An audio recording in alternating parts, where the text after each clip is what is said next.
Welcome to this journey of one of the most disturbing cases in recorded history in West Virginia. Before we begin, I invite you to leave a comment about where you're watching from and the exact time you heard this story.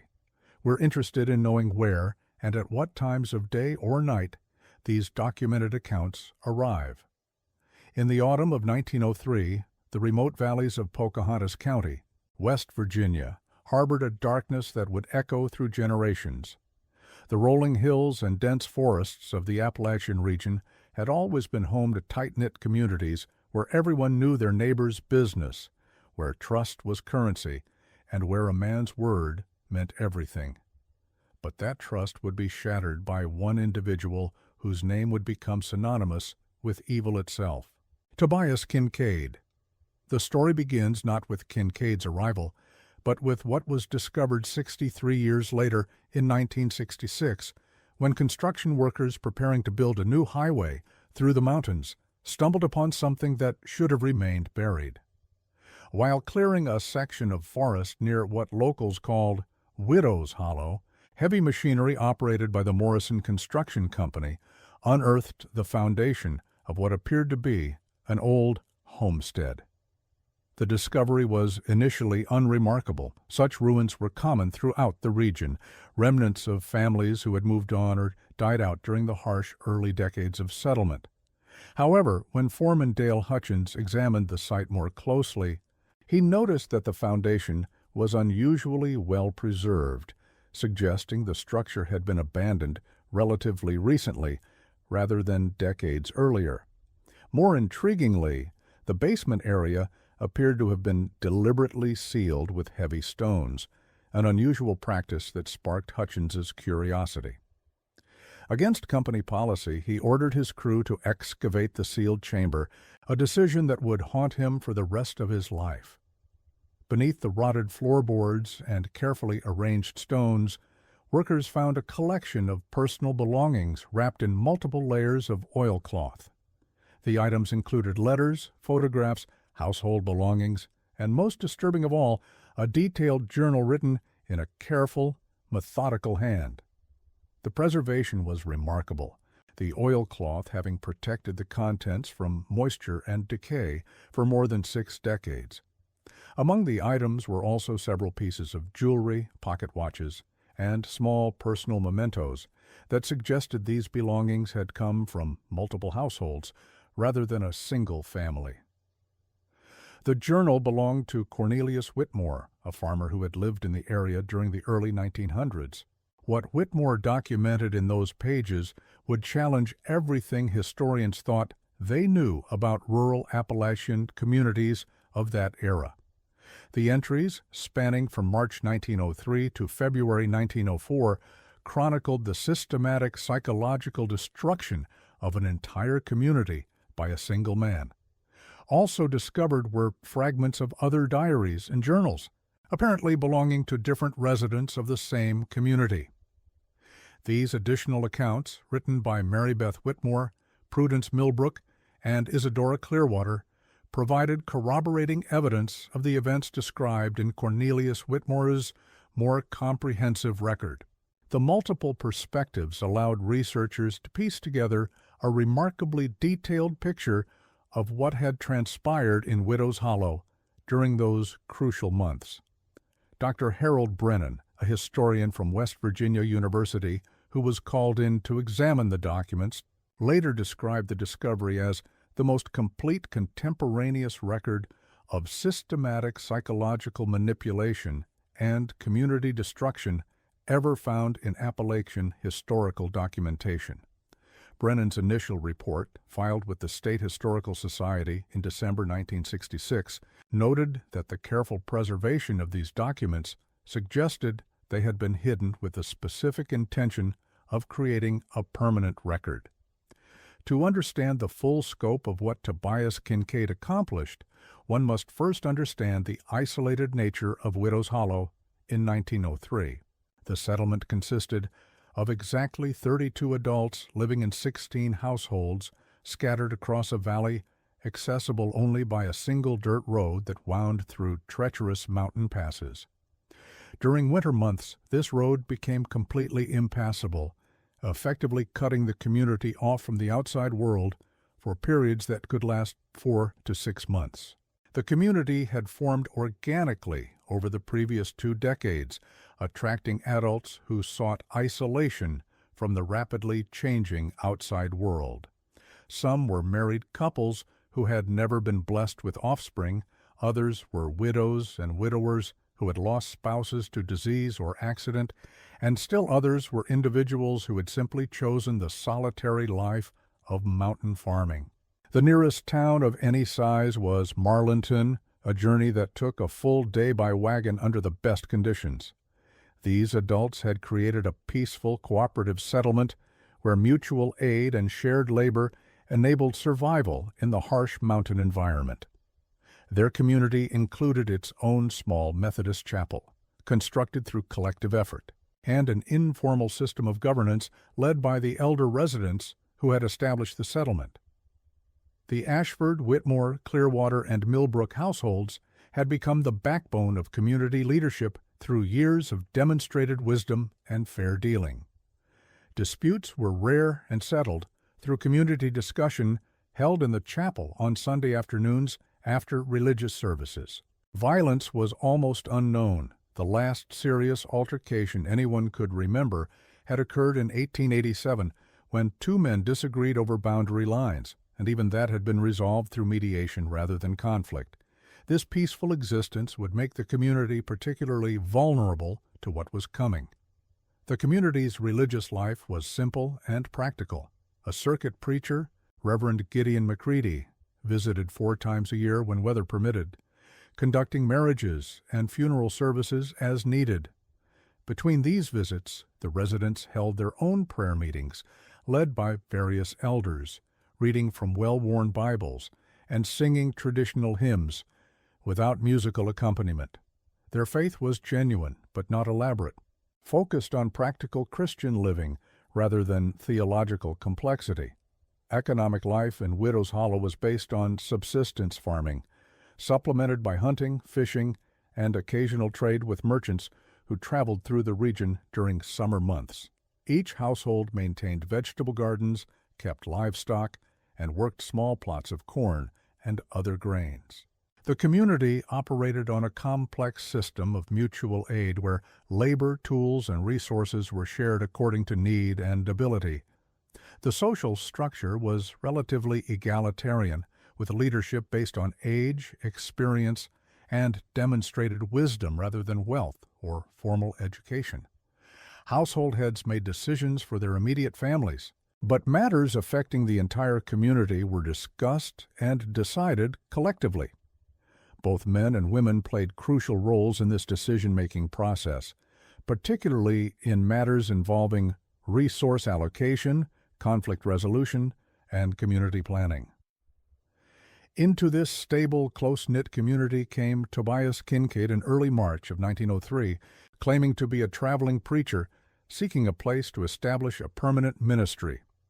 His arrival was noted by several residents as unusual timing. Most travelers avoided the mountain passes during late winter due to unpredictable weather and dangerous conditions. Kincaid's ability to navigate the treacherous roads suggested either exceptional skill or intimate knowledge of the region. He was described by Cornelius Whitmore as a man of impressive bearing, perhaps 40 years of age, with prematurely gray hair that he wore longer than was fashionable for the time, and eyes of such pale blue they appeared almost colorless in certain light. His clothes were well made but not ostentatious. A dark wool coat of good quality, sturdy boots that showed signs of extensive travel, and a broad-brimmed hat that he seldom removed, even indoors. Most remarkably, he spoke with the educated accent of someone who had received formal schooling, unusual for the region and immediately distinguishing him from the local population.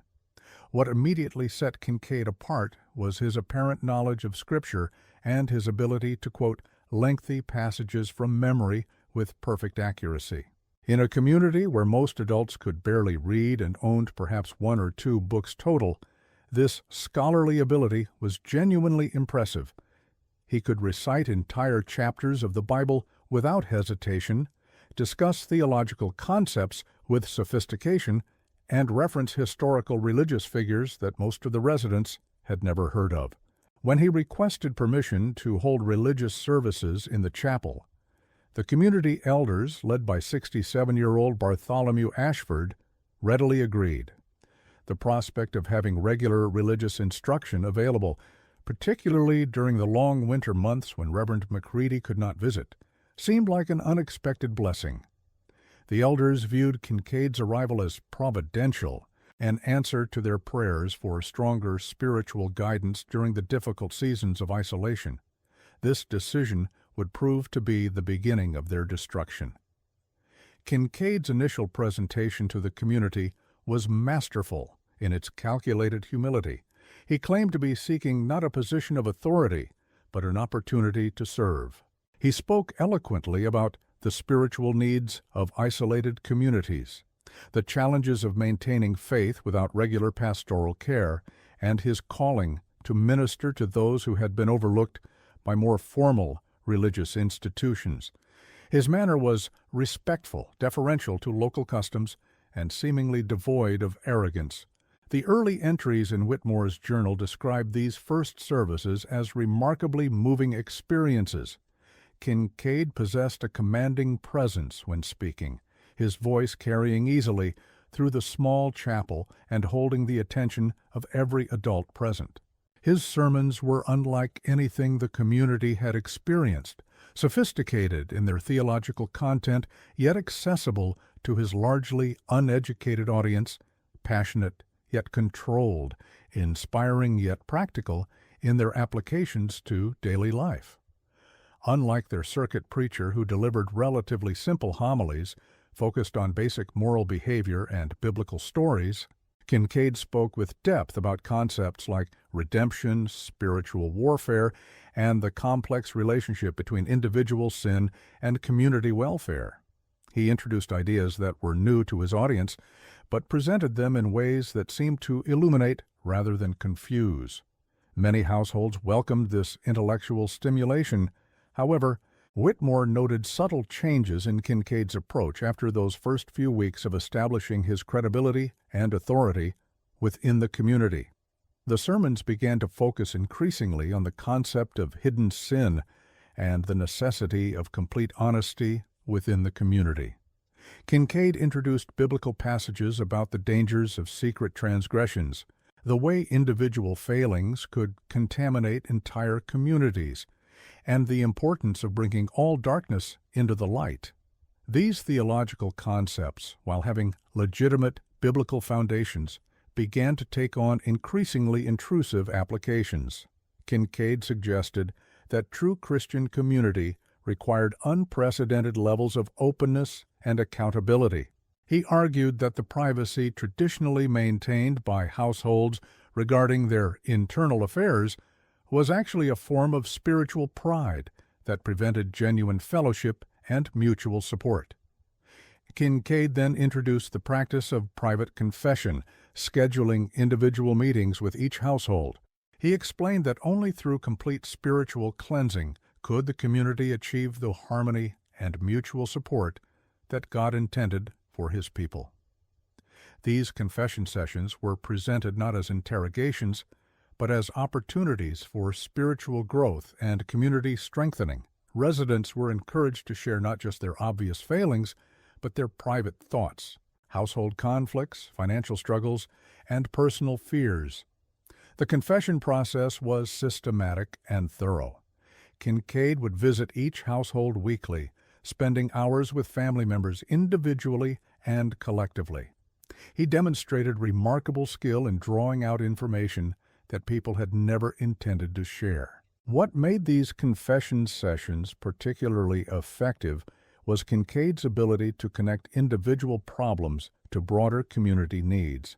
A farmer worried about his crop yield would be encouraged to consider how his anxiety reflected lack of trust in God's provision. A widow concerned about her financial security would be guided to understand how her hoarding of resources prevented the community from properly caring for its most vulnerable members. The transformation was gradual but systematic. Kincaid began to share selected confessions with certain community members, always framing the revelations as concerns for spiritual welfare rather than gossip or betrayal. He would approach Jeremiah Crowley, for instance, expressing deep worry about his neighbor Isadora Clearwater's confession of having impure thoughts about married men in the community. The information was presented as a burden Kincaid carried alone, a spiritual concern that kept him awake at night, and a situation where Jeremiah's wise counsel and Christian influence might help a struggling sister in faith. Or he might confide to the Ashford household his distress over Prudence Millbrook's tearful admission of occasionally taking extra supplies from the community storehouse during difficult winters. These carefully chosen revelations created an atmosphere of suspicion and judgment that had never existed in Widow's Hollow. Households who had shared resources and supported each other through hardships for generations suddenly viewed their neighbors with mistrust and critical evaluation. The weekly communal gatherings that had been sources of joy and connection became tense affairs where every word was weighed for hidden meaning. Whitmore documented how Kincaid masterfully exploited the isolated nature of the community to accelerate this transformation. With no outside communication during winter months, there was no way to verify his claimed credentials or background, no opportunity to seek counsel from other religious authorities, no external perspective to challenge his increasingly intrusive approach to spiritual guidance. He positioned himself as the sole moral authority, gradually replacing the traditional community leadership structure with his own influence. The psychological manipulation deepened as Kincaid introduced the concept of collective spiritual responsibility. He convinced the community that individual sins affected everyone and that maintaining fellowship with unrepentant sinners actually made all community members complicit in those transgressions. When disputes arose between households, disputes often triggered by his strategic sharing of confessional information, Kincaid presented himself as the impartial mediator, the only person capable of determining truth and dispensing justice according to biblical principles. His role evolved from spiritual advisor to judge, from counselor to prosecutor, from minister to dictator, but each transition seemed to flow naturally from his established authority. The winter of 1903 proved particularly conducive to Kincaid's growing control. Cut off from the outside world for months, the community became an isolated laboratory where he could experiment with increasingly extreme forms of psychological manipulation. The traditional circuit preacher could not visit, community members could not travel to seek outside counsel, and the crushing weight of isolation made Kincaid's presence seem even more necessary.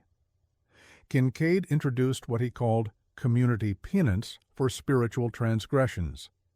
Households found guilty of various sins were subjected to social ostracism, forced to perform additional labor for community benefit, or required to give up portions of their stored food and supplies as restitution for their spiritual failings. These punishments were presented as opportunities for repentance and restoration. Whitmore's journal entries from summer 1903 reveal the devastating impact of these practices on specific families within the community. The Clearwater household was accused of pride and vanity after Isadora's confessions about her thoughts were interpreted as evidence of spiritual corruption. As penance, they were required to rebuild their cabin using inferior materials and to surrender their best farmland to other families. The resulting hardship was severe, but community members were convinced that supporting the Clearwaters in their reduced circumstances would constitute enabling their sinful pride. The Millbrook family faced accusations of greed and theft related to Prudence's confessions about taking extra supplies during difficult times. As punishment, they were required to distribute most of their livestock to other households. Perhaps most tragic was the treatment of the Crowley household after Patriarch Jeremiah was accused of harboring doubt about Kincaid's teachings. Jeremiah had privately expressed concern to his wife about the increasing harshness of community discipline and the way traditional household privacy was being violated. When these concerns were reported to Kincaid during confession sessions, they were interpreted as dangerous rebellion against spiritual authority. Each punishment was presented as spiritual discipline necessary for the community's salvation, supported by elaborate theological justifications drawn from Kincaid's extensive biblical knowledge. Community members who might have questioned such harsh treatment in secular contexts found themselves unable to argue against what appeared to be legitimate religious authority backed by scriptural evidence. Perhaps most disturbing was Kincaid's systematic manipulation of household relationships throughout the community. He began conducting what he called individual spiritual counseling with wives, encouraging them to report their husbands' private failings, secret sins, and spiritual shortcomings. These sessions were framed as opportunities for wives to help their husbands achieve greater spiritual maturity. Similarly, he met regularly with other adult household members, convincing them that loyalty to God superseded loyalty to family when conflicts arose between divine commands and household loyalty. Adults were taught to see reporting their relatives' transgressions as acts of loving faithfulness rather than betrayal. These sessions created fractures within households that had been stable and supportive for years. The community's isolation worked to Kincaid's advantage in another crucial way. It prevented any outside perspective that might have challenged his growing authority or offered alternative interpretations of Christian teaching. There was no competing voice of reason, no external validation of traditional community values, no escape from his influence except through the physically impossible option of winter travel through mountain passes. As traditional community leaders found their authority systematically undermined and their households torn apart by suspicion and conflict, Kincaid's control became absolute. Whitmore's entries from autumn 1903 describe a community transformed beyond recognition from the peaceful, cooperative settlement it had been just months earlier. Adult conversations that had once been open and friendly became whispered exchanges between people who could never be certain their words would not be reported and used against them. Households who had once visited freely now maintained careful distance from their neighbors, uncertain who could be trusted and fearful of saying or doing anything that might be construed as spiritual failing. The chapel, once a center of community gathering where residents celebrated important occasions, became a place of judgment and public confession where Kincaid held court over the spiritual lives of 32 adults. Traditional celebrations and social activities were discontinued as potentially frivolous distractions from serious spiritual work. Even household meals became tense affairs as family members remained alert for signs of transgression that would need to be reported during their next confession sessions. The psychological pressure created by Kincaid's system was immense and unrelenting. Residents lived in constant fear of being accused, of having their private confessions used against them, of being subjected to public humiliation and punishment. Sleep became difficult for many community members who spent their nights wondering what their neighbors might have revealed about them or what sins they themselves might have forgotten to confess. Kincaid's genius lay in his profound understanding of human psychology and group dynamics. He never needed to resort to physical violence or obvious coercion to maintain control. Instead, he created a system where the community policed itself, where each person became both victim and enforcer, where the fear of social isolation in such a remote location was sufficient to maintain compliance with his increasingly unreasonable demands.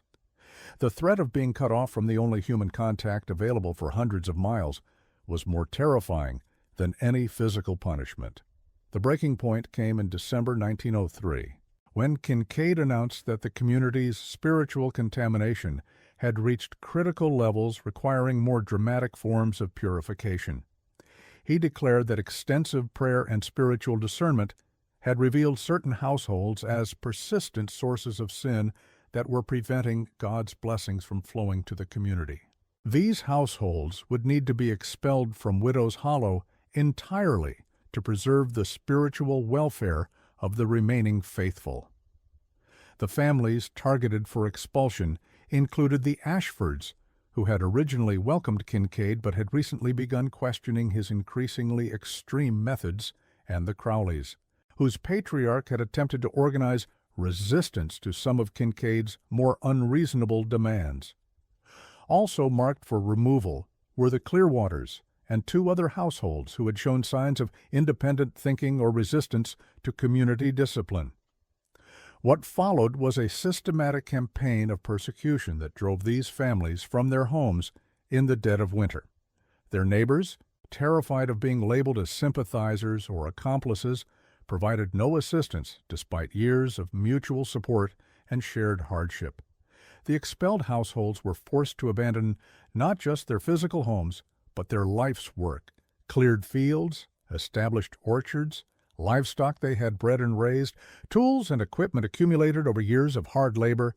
Some attempted to reach relatives in other counties, traveling through dangerous mountain passes in winter conditions that claimed several lives.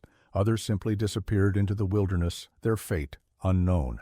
The few who survived the journey to other communities arrived as refugees with nothing but the clothes they wore, and traumatic stories that were difficult for outsiders to believe or understand. Whitmore's journal entries from this period reflect his growing horror at what his community had become. He wrote extensively about his failure to speak out earlier, his fear of what might happen to his own household if he opposed Kincaid openly, and his desperate attempts to reconcile his Christian faith with the cruelty being perpetrated in God's name. The psychological toll of living under such systematic manipulation and control is evident throughout Whitmore's writing. His normally clear, methodical prose becomes increasingly fragmented and emotional as he struggles to process events that challenge his fundamental understanding of human nature, community, and religious authority. The journal provides insight into how even intelligent, morally grounded individuals can become trapped in systems of psychological control that they recognize as wrong but feel powerless to resist. The winter of 1903 to 1904 was particularly harsh, and the reduced community struggled without the expelled households' contributions to essential work and resource sharing. Food shortages developed despite careful rationing, but Kincaid framed these hardships as tests of faith rather than natural consequences of driving away productive community members. He implemented even stricter rationing and surveillance, convincing the remaining residents that their suffering was evidence of insufficient spiritual commitment rather than poor leadership decisions. It was during this period that Kincaid's true nature became most apparent. With his control completely established and potential opposition eliminated, he no longer felt the need to maintain his facade of humble spiritual leadership. His sermons became increasingly focused on his own authority and wisdom, rather than biblical teachings. He began demanding not just confession and accountability, but absolute obedience to his personal directives, regardless of their relationship to Christian doctrine or community welfare. The pretense of religious guidance gave way to naked authoritarianism as Kincaid issued commands about every aspect of daily life. Households were told when to wake, what to eat, how to spend their time, whom they could speak with, and what topics were appropriate for discussion. Individual autonomy was systematically eliminated as Kincaid positioned himself as the sole source of wisdom and decision-making for the entire community. The psychological breaking point for many community members came when Kincaid announced that traditional family bonds were impediments to spiritual growth. He began systematically separating husbands from wives, claiming that these earthly attachments prevented proper devotion to divine will and submission to spiritual authority. Married couples who had lived together for years found themselves forbidden from sharing the same homes, eating meals together, or even speaking to each other without explicit permission from Kincaid.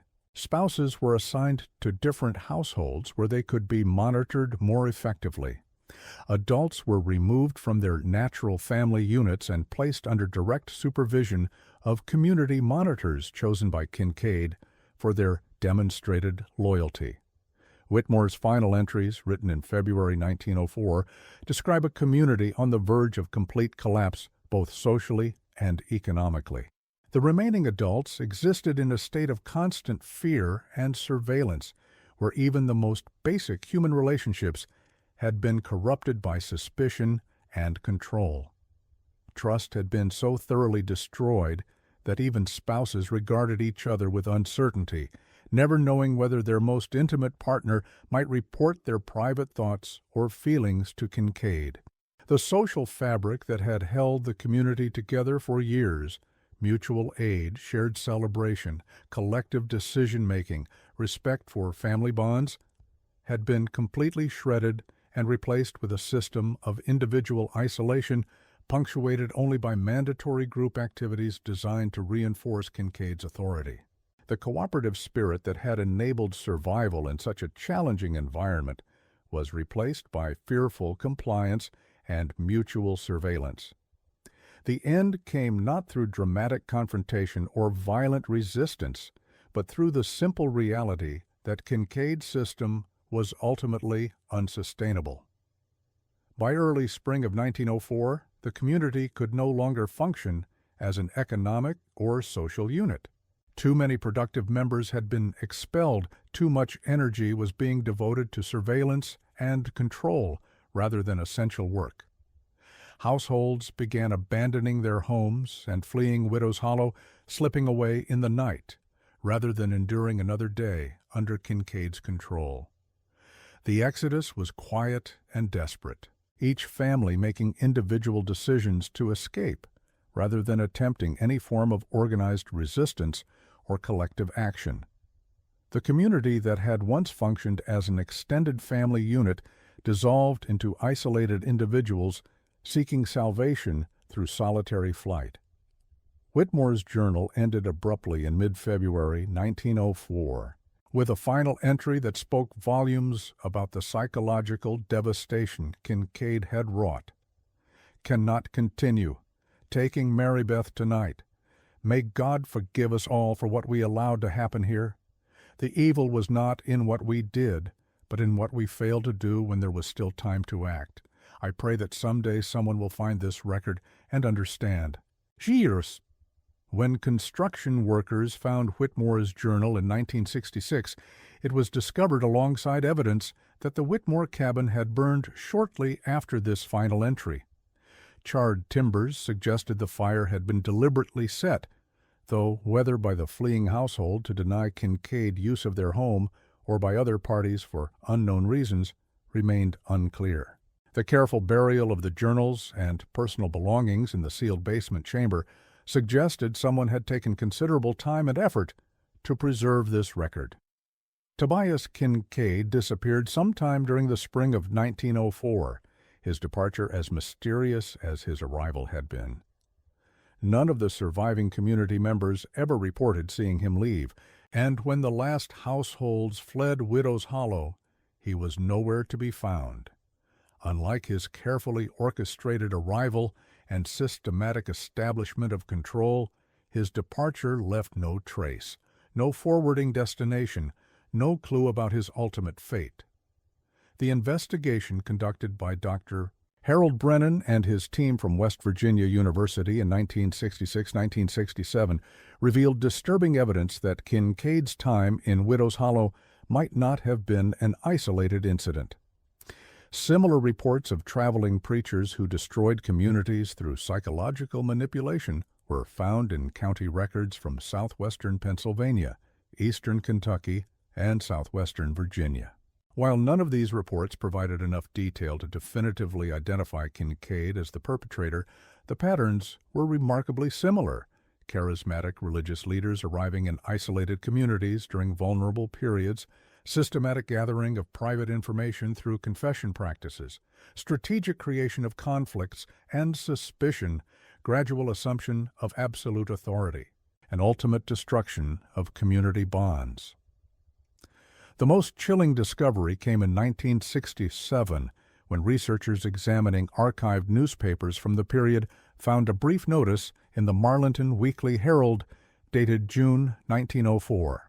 The notice sought information about a traveling minister calling himself Tobias Kincaid, who had allegedly swindled several families out of their savings before disappearing from communities in 3 different counties.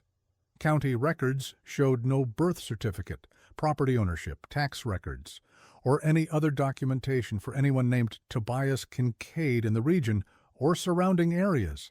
This suggested that the man who had destroyed so many lives was operating under a completely fabricated identity, a persona adopted specifically for the purpose of infiltrating and exploiting isolated communities. Investigation into his possible background revealed references in various county records to similar individuals using different names, but matching physical descriptions and behavioral patterns. The aliases included Samuel Morrison, Ezekiel Brightwater, and Matthias Goodwin, all claiming to be traveling preachers, all appearing in isolated communities during vulnerable periods. Perhaps the most disturbing aspect of the Tobias Kincaid case was not what he accomplished, but how easily he was able to accomplish it. He required no weapons, no physical force, no supernatural abilities, no vast financial resources, no technological advantages. He succeeded through a sophisticated understanding of human nature, community dynamics, and the specific vulnerabilities created by isolation, trust, and religious faith.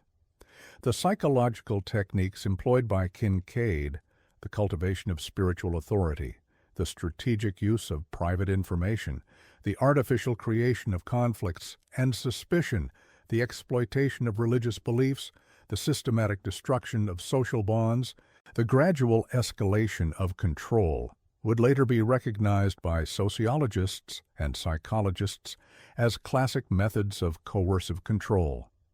His success demonstrated how effectively these methods could be deployed against an entire community rather than just isolated individuals. The residents of Widow's Hollow were not weak, gullible, or unusually susceptible to manipulation. They were ordinary people with normal psychological defenses living in circumstances that Kincaid understood how to exploit with devastating efficiency. The fate of the adults who survived the destruction of Widow's Hollow varied considerably and was documented through extensive research conducted by Dr. Brennan's team over several years. Some managed to relocate and rebuild their lives in other communities, though many struggled with trust issues and social relationships for the remainder of their lives. The psychological trauma of having experienced complete social breakdown left lasting scars that affected their ability to form new community bonds. Others never recovered from the trauma and lived as isolated, suspicious individuals until their deaths. Several households completely disappeared from historical records after fleeing the valley, their ultimate fate remaining unknown despite extensive research efforts. The physical location of Widow's Hollow was gradually reclaimed by the forest over the following decades. Without human maintenance, the cabins collapsed from weather and neglect. The cleared fields grew over with trees and underbrush, and the small community buildings deteriorated into ruins barely distinguishable from natural landscape features. By the 1930s, little remained to indicate that a thriving community of 32 adults had once existed in the valley. The construction project that uncovered Whitmore's journal was the first human disturbance of the site in decades. Even local residents had largely forgotten that a community had once existed in Widow's Hollow, though vague stories persisted about a settlement that had mysteriously disappeared. The findings prompted a brief period of academic interest in the case, with several graduate students writing dissertations analyzing the social dynamics described in the recovered journals. Dr. Margaret Westfield of the University of Virginia wrote extensively about the manipulation of religious authority, while Dr. James Morrison from Duke University focused on the economic factors that made isolated communities vulnerable. However, the research never gained widespread attention outside academic circles, perhaps because the implications were too disturbing to contemplate seriously. The idea that an entire community could be psychologically destroyed by a single manipulative individual challenged comfortable assumptions about human nature, community resilience, and the protective power of traditional institutions. What made Tobias Kincaid so dangerous was not superhuman intelligence or irresistible charismatic magnetism, but rather his apparent complete lack of empathy combined with a systematic understanding of psychological vulnerability. He demonstrated how thoroughly a skilled manipulator could exploit the very qualities that normally make communities strong: trust, faith, mutual support, respect for spiritual authority. These virtues, which had enabled the residents of Widow's Hollow to survive and thrive in challenging circumstances, became tools of destruction when directed by someone who understood how to turn them against the community itself. The residents were not unusual in their vulnerability to such manipulation. Their isolated location and close-knit social structure actually made them ideal targets. The same factors that had protected them from external threats, geographic isolation, strong internal bonds, respect for authority, cooperative decision-making, became the means of their destruction when that threat came from within their own community structure. The trust and openness that enabled effective cooperation also enabled unprecedented surveillance and control when exploited by someone with malevolent intentions. Modern psychologists who have studied the case note that Kincaid's methods closely resembled techniques used by contemporary cult leaders, abusive partners, and authoritarian political leaders. The pattern of establishing false authority, creating artificial dependence, isolating victims from outside support, gathering private information for future use, and systematically destroying self-confidence represents a blueprint for psychological control. The religious framework that Kincaid exploited was particularly effective because it provided a moral justification for behavior that would otherwise be recognized as abusive or controlling. By positioning his demands within the context of spiritual growth and divine authority, he made resistance appear to be not just disobedience to human leadership, but rebellion against God himself. This religious manipulation remains a common tactic among those who seek to control others through psychological means. The combination of claimed divine authority, sophisticated biblical knowledge, and appeals to spiritual growth creates a framework where questioning leadership can be reframed as spiritual failure rather than reasonable skepticism about human authority. The seasonal isolation that made Widow's Hollow particularly vulnerable to extended manipulation is less common in today's interconnected world. But similar isolation can occur in other contexts: workplace environments, institutional settings, family situations, or ideological communities where outside contact is limited or systematically prevented. Understanding how Kincaid exploited physical isolation provides insights into how psychological isolation is created and used for similar purposes in contemporary settings. The key factor is not geographic remoteness, but the absence of alternative perspectives, outside validation, or escape routes that might enable resistance to psychological control.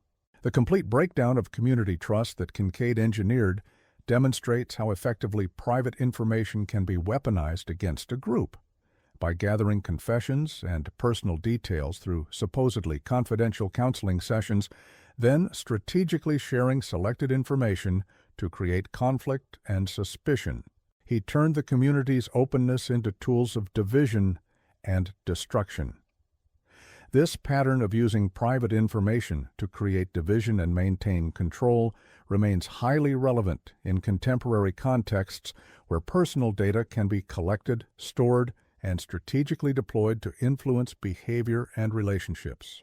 The fundamental dynamics remain the same regardless of whether the information is gathered through religious confession or digital surveillance. The gradual escalation of Kincaid's control from respected spiritual advisor to absolute dictator illustrates how psychological manipulation often operates through incremental changes rather than dramatic shifts in authority or behavior. Each step in his progression seemed reasonable when viewed in isolation, but the cumulative effect was the complete destruction of individual autonomy and community self-governance. This gradual escalation pattern is characteristic of many forms of psychological abuse and control, from domestic violence to workplace harassment to political authoritarianism. Understanding this progression can help identify and resist such manipulation before it reaches destructive levels, though the case of Widow's Hollow demonstrates how difficult such resistance can be. The failure of traditional community leadership to effectively resist Kincaid's influence highlights the vulnerability of informal authority structures to systematic psychological manipulation. The community elders who had successfully managed disputes and problems for years found themselves unable to counter someone who understood how to undermine their authority through claims of higher moral standing. This vulnerability of traditional leadership structures to manipulation by charismatic outsiders claiming superior authority remains relevant in many contemporary contexts. The respect traditionally accorded to age, experience, and demonstrated competence can be systematically undermined by individuals who understand how to position themselves as representing higher authorities or possessing special knowledge. The psychological trauma experienced by Widow's Hollow survivors persisted for decades after their escape from Kincaid's influence, with many never fully recovering their ability to trust others or participate normally in community life. This long-lasting impact demonstrates that psychological manipulation can cause damage as severe and enduring as physical violence, though it is often less visible and less well understood. The discovery of Whitmore's journal and the supporting documents provided unprecedented insight into the day-to-day reality of living under systematic psychological control. Most historical accounts of manipulation and abuse come from outside observers or are reconstructed long after the fact based on incomplete memories and secondhand reports. Whitmore's contemporaneous documentation, along with the corroborating accounts from other community members, offered a unique window into how such control feels from the perspective of those experiencing it. The detailed descriptions of internal conflict, self-doubt, fear, guilt, and helplessness provide valuable insights into the psychological processes that make such manipulation effective and resistance so difficult. The moral complexity evident in Whitmore's journal entries, his recognition of what was happening, his self-blame for failing to resist earlier, his understanding of his own complicity in the persecution of his neighbors, his struggle to reconcile his Christian faith with the cruelty being perpetrated in God's name provides a nuanced view of how fundamentally good people can become involved in destructive systems. This complexity challenges simple narratives about victims and perpetrators. The residents of Widow's Hollow were neither innocent victims nor willing collaborators, but ordinary people trapped in an extraordinary situation that overwhelmed their normal moral judgment and problem-solving abilities. Their story serves as a reminder that anyone can potentially become involved in destructive systems under the right circumstances. The rapid deterioration of the Widow's Hollow community once Kincaid gained control demonstrates how fragile social structures can be when the underlying trust, mutual respect, and shared values that hold them together are systematically attacked and destroyed. The same cooperative bonds that had enabled the community to thrive became weaknesses that could be exploited to tear the community apart. This fragility of social institutions in the face of determined psychological manipulation has implications for understanding how communities, organizations, and even entire societies can be destabilized by individuals or groups who understand how to exploit the psychological foundations of social cooperation. The evidence suggesting that Kincaid operated under multiple false identities raises disturbing questions about his true background, motivations, and the scope of his destructive activities. The level of psychological sophistication he demonstrated suggests either extraordinary natural talent for manipulation or previous training and experience in techniques of social control. The possibility that he was systematically targeting isolated communities for specific purposes rather than acting on opportunistic impulses makes his crimes even more disturbing. Investigation into similar historical incidents has revealed that isolated communities throughout rural America may have experienced comparable psychological manipulation during the late 19th and early 20th centuries. The lack of documentation and the shame associated with having been victimized likely prevented many such cases from ever being recorded, making the Whitmore Journal a rare and valuable first-hand account. The failure of the broader society to recognize or respond to what happened in Widows Hollow reflects the isolation and marginalization of rural Appalachian communities during this period. The absence of effective communication between remote areas and larger population centers meant that entire communities could be destroyed without anyone in the outside world becoming aware of their fate. This social isolation that made communities vulnerable to predators like Kincaid also prevented the development of institutional responses that might have protected other potential victims. The lack of communication networks, formal oversight, or standardized procedures for investigating suspicious activities meant that destructive individuals could move freely between communities without their activities being tracked or prevented.